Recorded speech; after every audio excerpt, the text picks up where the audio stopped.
राजस्थान राज्य अपने भीतर प्रेम, बलिदान, त्याग और शौर्य की अद्भुत और अतुलनीय गाथाएं समेटे हुए हैं। सालों पुरानी ऐसी गाथाएं, वह चाहे मीरा का किशन के लिए प्रेम हो, पन्ना धाय का त्याग, महाराणा प्रताप का शौर्य हो या फिर रानी पद्मिनी का जौहर के रूप में बलिदान हो, आज भी किस्से कहानियों और काव्यों के रूप में प्रचलित है।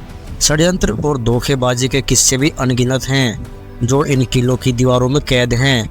हम आपको ऐसे ही एक किले के बारे में बताने जा रहे हैं जो श्री गंगानगर जिले के अनूपगढ़ शहर में बना हुआ है, जहां स्वतंत्रता आंदोलन के दौरान प्रजा परिषद से जुड़े क्रांतिकारियों को काले पानी की सजा दी जाती थी।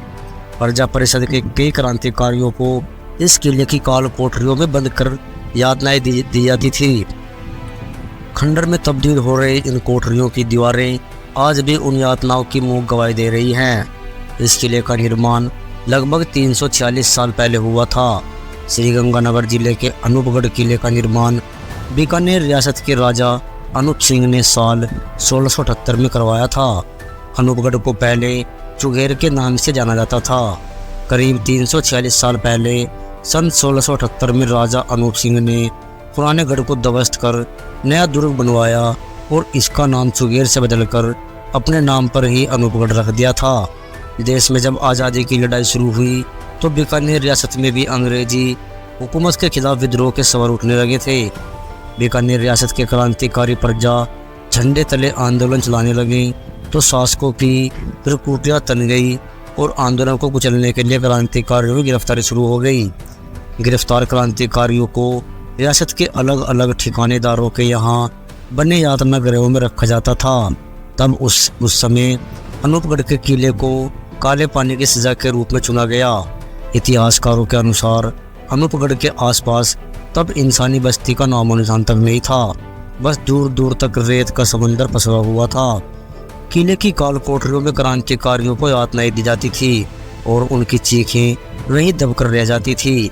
प्रजा परिषद के क्रांति पुरुष दाऊलाल आचार्य और गंगादास कौशिक सहित कई क्रांतिकारियों को इस किले की काल कोठरियों में लंबे समय तक कैद रखकर यातनाएं दी गई। अब लावारिस हो गया अनूपगढ़ का किला। समय बीता और 1947 में देश अंग्रेजों की दास्ता से मुक्त हुआ और रियासतों का समय भी इसके साथ ही समाप्त हो गया। रियासती व्यवस्था खत्म होने के बाद अनूपगढ़ का किला भी लावारिस हो गया। इतिहासकारों के अनुसार जहां कभी रियासत के ओहदेदारों और सैनिकों की आवाजाही लगी रहती थी, अब उस किले में सन्नाटा पसर गया है। वर्तमान समय में अनूपगढ़ के किले का दुर्भाग्य है कि उस स्थान को आज संभालने वाला कोई भी नहीं है और वह एक खंडर में तब्दील होता जा रहा है। इसके पश्चात भाटियों ने इस क्षेत्र पर कब्जा कर लिया था और किले को राज्य के स्वरूप प्रदान किया था। उन्होंने बताया कि राजा अनूप सिंह जब बीकानेर रियासत के राजा थे, उस समय राठौड़ों ने भाटियों पर कब्जा छीनकर राठौड़ राज्य की स्थापना की। उन्होंने बताया कि राजा अनूप सिंह भी राठौड़ थे, जिस कारण उन्होंने राजा अनूप सिंह के नाम पर किले का नाम बदलकर अनूपगढ़ रख दिया था। उन्होंने बताया कि अंग्रेजी हुकूमत के समाप्त होने के बाद राजवाड़ा शाही भारतीय संघ में विलीन हो गई, तब किले को तहसील का दर्जा दिया गया था और सर्वप्रथम इस किले में तहसील स्थापित की गई। इसके पश्चात तहसील को कहीं और स्थापित कर इस किले में आबकारी विभाग की स्थापना कर दी गई, जो वर्तमान में भी संचालित की जा रही है। उन्होंने बताया कि सन 1678 में राजा अनूप सिंह का शासन था। इसकी पुष्टि वर्तमान अनूपगढ़ किले में बने कुएं पर निर्मित स्मृति चिन्ह के आधार पर की जाती है। उन्होंने बताया कि इसके लिए आम कैदियों को जेल में रखा जाता था और जिसको वह राज्य सत्ता के प्रति विद्रोह मानते थे, उन्हें वे ऐसी काल कोठरी में रखते थे।